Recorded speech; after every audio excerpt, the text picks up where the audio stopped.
You just realized you haven't made a new friend in years. Not because you're lonely, not because you're incapable, not because nobody's interested. You stop trying, and you don't feel bad about it.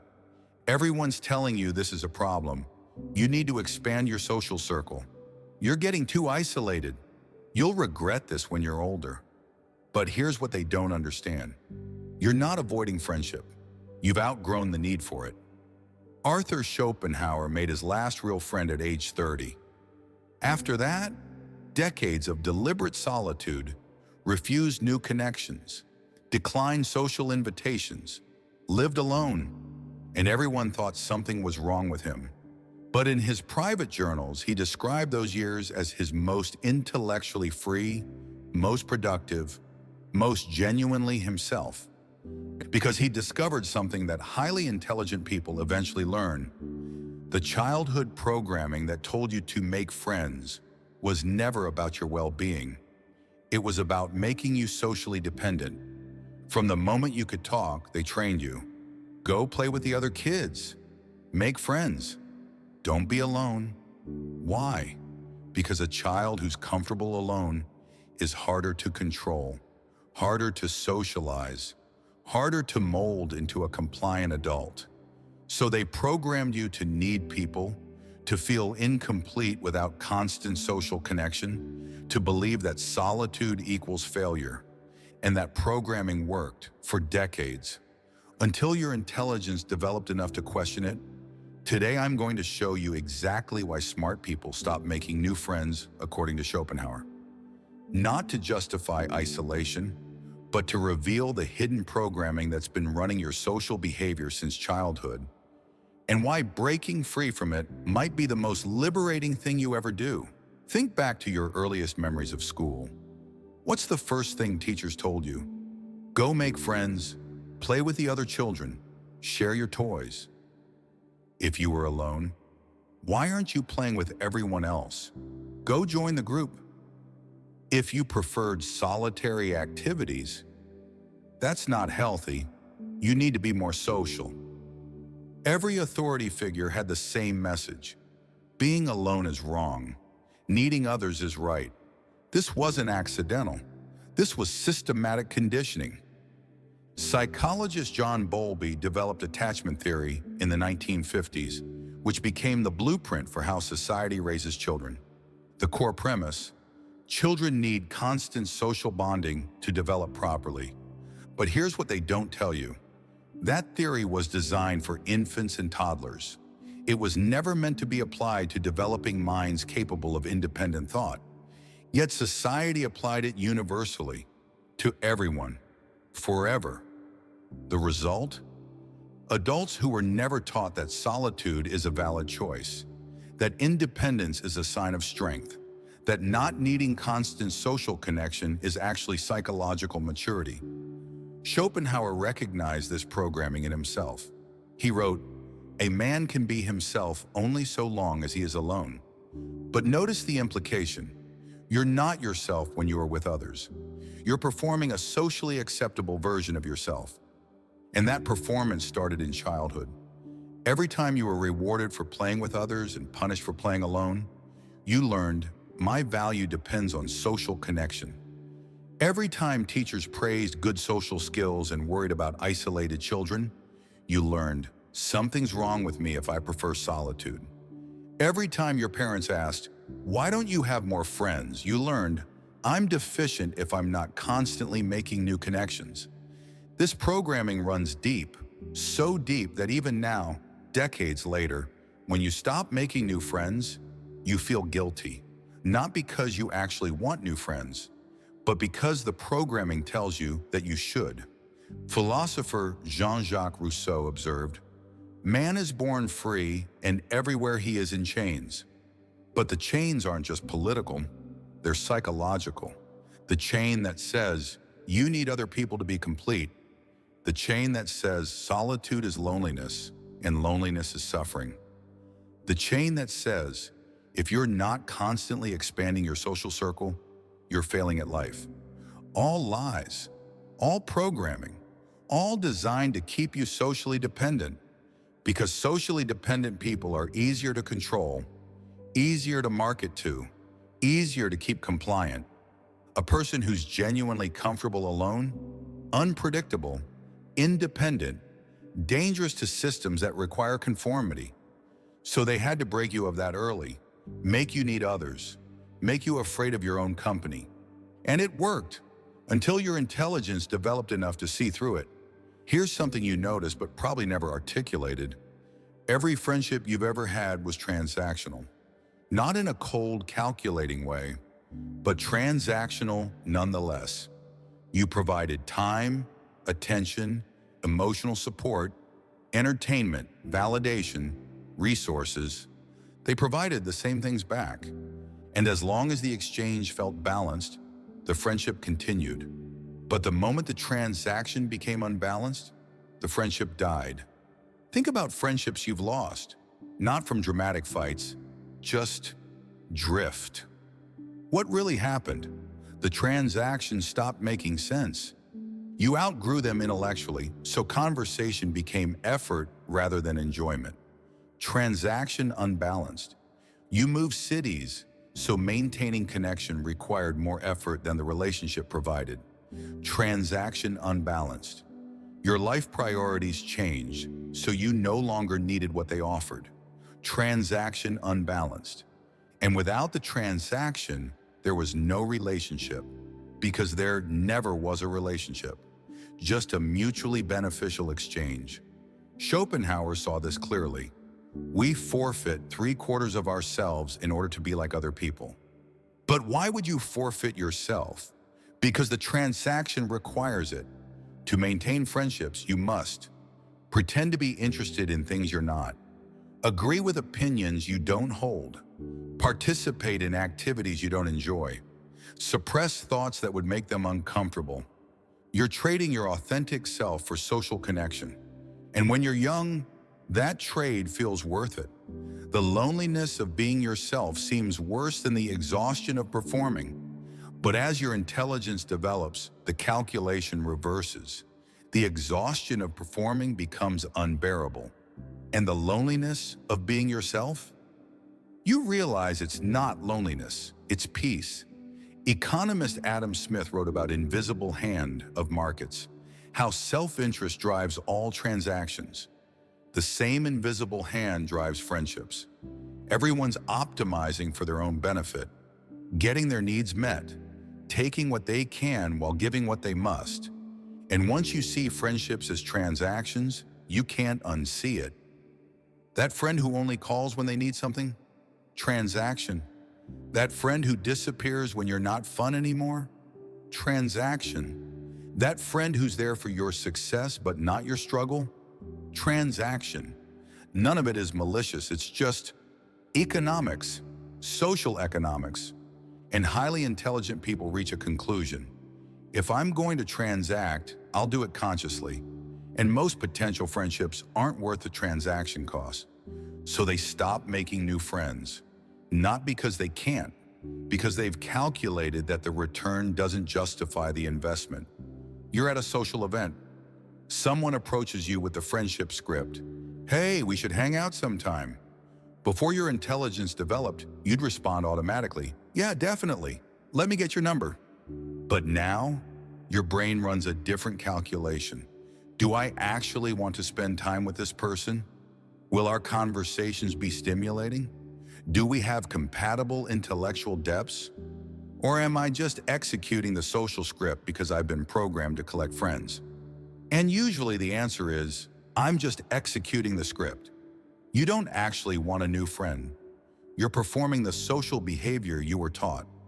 Philosopher Ludwig Wittgenstein explored how language games create social reality. We follow scripts without examining why. The friendship script goes like this.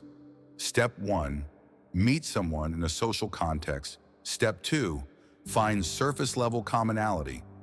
Oh, you like that too? Step 3, exchange contact information. Step 4, promise to hang out sometime.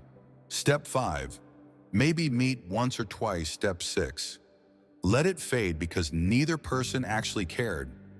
You've executed this script hundreds of times, And it's exhausting because your brain now asks the question the script doesn't accommodate. Why am I doing this? And you don't have a good answer. Because you're supposed to make friends isn't a reason. It's programming. Because you might need them someday is using people as insurance, not friendship. Because it's good to expand your network treats humans as networking opportunities, not connections. None of these are actual reasons to form a friendship. They're justifications for following the script. Schopenhauer stopped following the script entirely.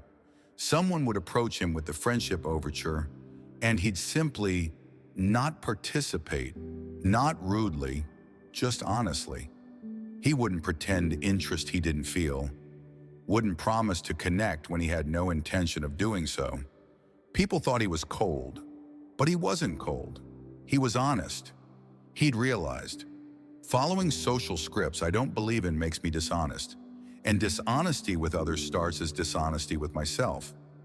This is what happens when analytical intelligence meets social programming. The programming says, make friends, expand your circle, be social. The intelligence asks, why? What's the actual purpose? What do I gain? What does this cost? And when the intelligence finds no compelling answers, it stops executing the program. Not out of dysfunction, out of clarity. Remember being a kid and thinking, the more friends I have, the better? You'd collect friends like Pokemon. The popular kids had the most friends. Therefore, having many friends meant you were winning. That logic made sense to a child's brain. But then something shifted.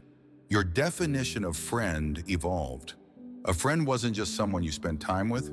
A friend was someone who understood you without extensive translation, challenged your thinking instead of just agreeing, could engage with complexity without getting bored, added intellectual value instead of just filling time.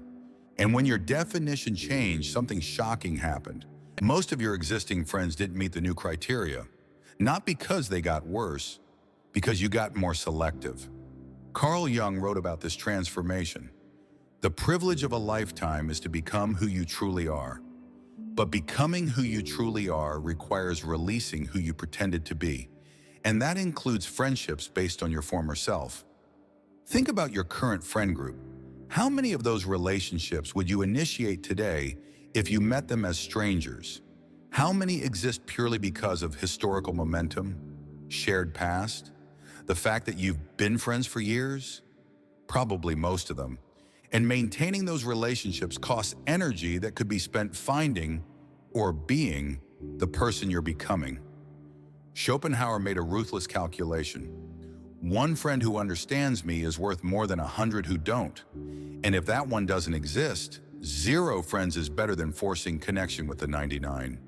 This sounds harsh, but it's mathematically sound.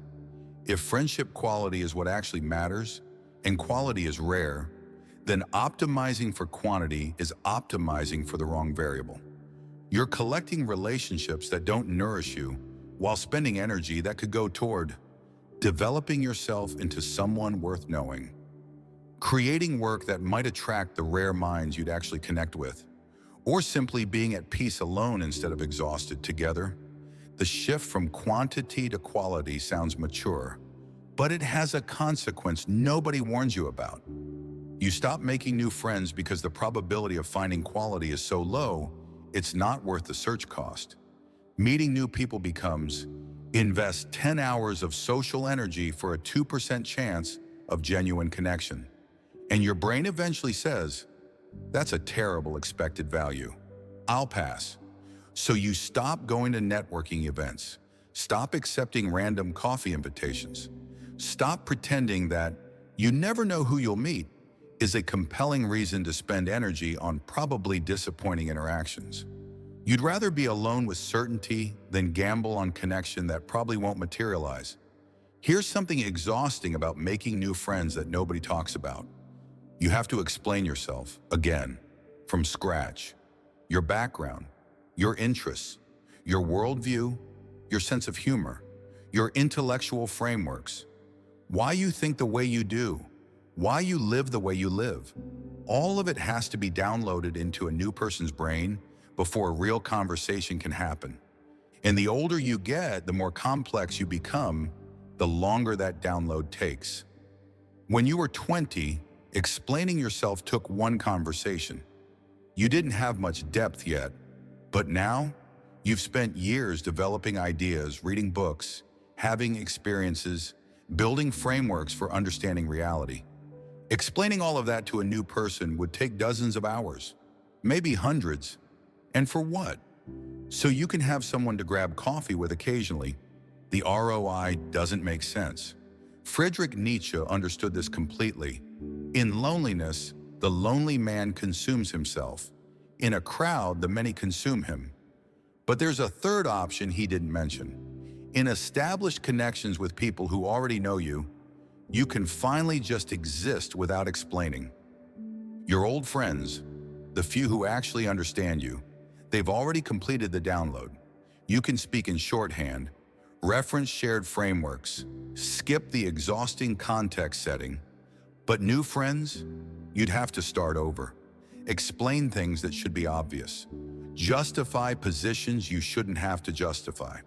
Translate your entire mental world into terms they can grasp. And highly intelligent people reach a breaking point. I'm not doing that anymore. Not because they're arrogant, because they're exhausted. They've explained themselves too many times to people who never quite got it, who nodded along but didn't actually understand, who accepted the surface explanation but never grasped the depth. So they stopped trying. Schopenhauer spent the second half of his life refusing to explain himself. You either understood his philosophy or you didn't. He wasn't going to dumb it down or repeat himself for newcomers. This made him seem difficult, unapproachable, elitist. But from his perspective, he was just being efficient. Why invest energy explaining himself to people who probably wouldn't understand anyway? Better to write it once, correctly, completely, and let those capable of understanding find it on their own. This is the hidden cost of new friendships for intelligent people. Every new connection requires rebuilding your entire intellectual context from zero, and you've learned that most people aren't worth that investment. So you stop making the investment, not because you're antisocial, because you're protecting your explanatory energy for the rare person who's actually worth explaining yourself to. And those people, they're so rare you haven't met one in years, maybe decades. So why keep looking? Let me tell you what happens when you get older and smarter. You start seeing patterns in how people approach you. They're not actually interested in friendship. They want something. They want your knowledge without paying for it, your network to advance their career, your time to solve their problems, your validation to feel better about themselves, your resources, money, connections, opportunities. And they package all of this as friendship. We should grab coffee equals I want free consulting. Let's keep in touch equals I might need you later. I'd love to pick your brain. Give me your expertise for nothing. When you were younger, you didn't see this. You took people at face value. But intelligence plus experience equals pattern recognition. And the pattern is, most people who want to be your friend are actually looking for a transaction they don't want to name honestly. Philosopher Niccolo Machiavelli wrote, "Men are so simple and so much inclined to obey immediate needs that a deceiver will never lack victims for his deceptions." But apply this to modern friendship seeking. Most people are simple enough to believe their own justifications. They genuinely think they want friendship while actually seeking utility. They're not consciously malicious. They're just unconsciously transactional. And once you see this pattern, you can't unsee it. That person who reached out after years of silence, check their social media. They just started a business and are rebuilding their network. That acquaintance who suddenly wants to reconnect, they just moved to your city and need friends by proximity. That colleague who invites you to drinks, they're positioning themselves politically and collecting allies. None of these are friendships. They're networking disguised as friendship. And intelligent people get tired of the disguise. Schopenhauer became famously selective about who he let into his life because he'd learned most people wear friendship masks to get what they need. Once they have it, the mask comes off. He'd seen it too many times. Friends who disappeared once he couldn't help their careers. Friends who only appeared when they needed philosophical counsel. Friends who valued his reputation more than his actual company. Eventually he realized, these aren't friends. These are people who find me useful. And the moment I'm not useful, they'll vanish. So he stopped playing along. Stopped pretending transactional relationships were friendships. Stopped making new friends who were actually just shoppers browsing his resources. This is why smart people stop making new friends. They've learned that, can I be your friend? Usually means, can I use you? And they're done being used. Not cynically, realistically. They've simply learned to recognize the pattern. And once recognized, you can't participate in good conscience. Here's the final truth that explains everything. You stop making new friends because you discovered something better than friendship. Yourself, not in a narcissistic way, in a developmental way. Your inner world, your thoughts, your ideas, your intellectual projects, your creative work became so rich, so complex, so engaging that other people became optional, not unwanted, optional. Philosopher Baruch Spinoza lived this completely. He spent decades alone, grinding lenses for money while developing philosophical ideas that would change Western thought. He wrote, "The highest activity a human being can attain is learning for understanding, because to understand is to be free. And understanding requires solitude, deep, uninterrupted, sustained solitude. Not the forced solitude of isolation, the chosen solitude of someone who's discovered that their internal world is infinitely more interesting than small talk with strangers." Think about your own experience when you're alone, working on something you care about, completely absorbed. Are you lonely? Or are you exactly where you want to be, doing exactly what you want to do, finally free from the obligation to be entertaining to someone else? Most intelligent people discover the loneliness everyone warned them about isn't actually loneliness, it's presence, being fully present with themselves.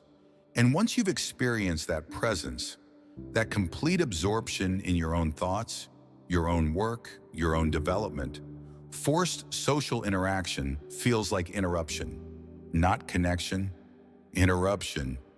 You're in the middle of a complex thought. Someone texts, "Want to hang out?"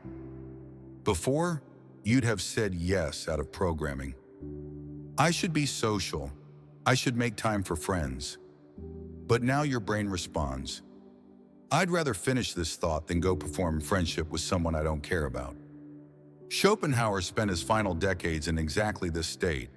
Complete absorption in his philosophical work. People thought he was lonely, missing out, wasting his life in isolation. But he was living more fully than anyone who interrupted their thoughts for obligatory socializing. He wrote, "A man can be himself only so long as he is alone, and if he does not love solitude, he will not love freedom, for it is only when he is alone that he is really free." He wasn't describing loneliness. He was describing liberation. Liberation from performing for others, explaining yourself repeatedly, compromising your intellectual integrity for social harmony, fragmenting your attention across meaningless conversations, trading your authentic inner experience for external validation.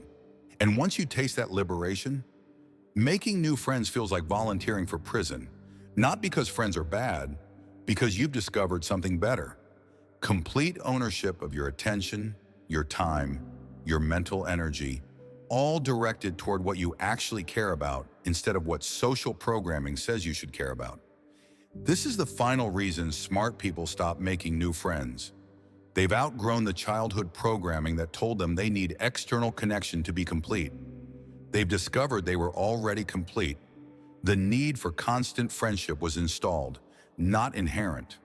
And once you remove installed programming, what remains is choice. You don't need new friends. You can choose them if they add genuine value. But most don't. So you don't choose them, and you don't feel guilty anymore, because you're finally free. So here's what Schopenhauer would tell you about why you stopped making new friends. You didn't become broken, you became conscious. Conscious that making friends was never about your well-being. It was about making you socially dependent. Conscious that most friendships are transactional theater, maintained by both parties pretending it's authentic connection. Conscious that quality matters infinitely more than quantity, and quality is so rare, it's not worth the search cost. Conscious that explaining yourself to new people is exhausting, and most people aren't worth the explanation.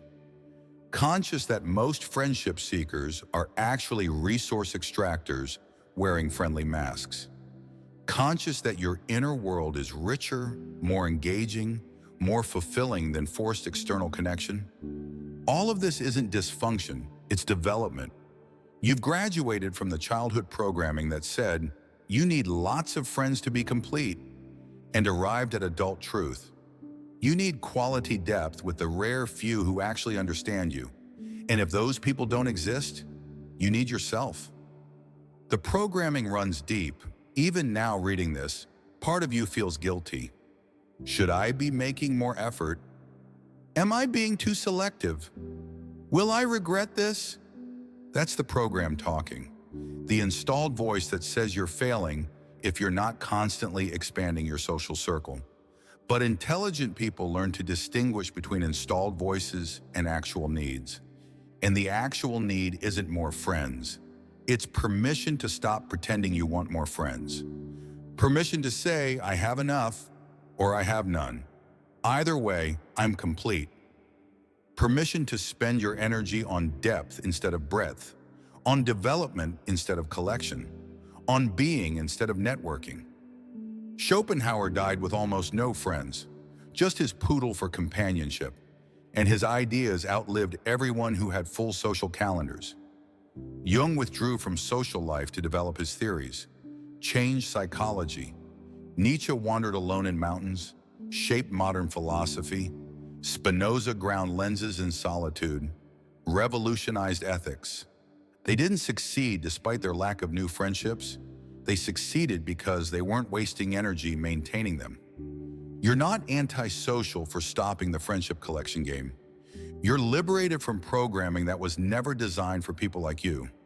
People whose inner worlds are rich enough that external validation becomes optional. People whose thoughts are complex enough that explaining them to strangers isn't worth the effort. People who've discovered that the loneliness everyone fears is actually the freedom everyone seeks. But most are too programmed to recognize. So stop feeling guilty. Stop thinking something's wrong with you. Stop believing you should be trying harder to make new friends. You've simply outgrown the programming. And that's not failure, that's evolution.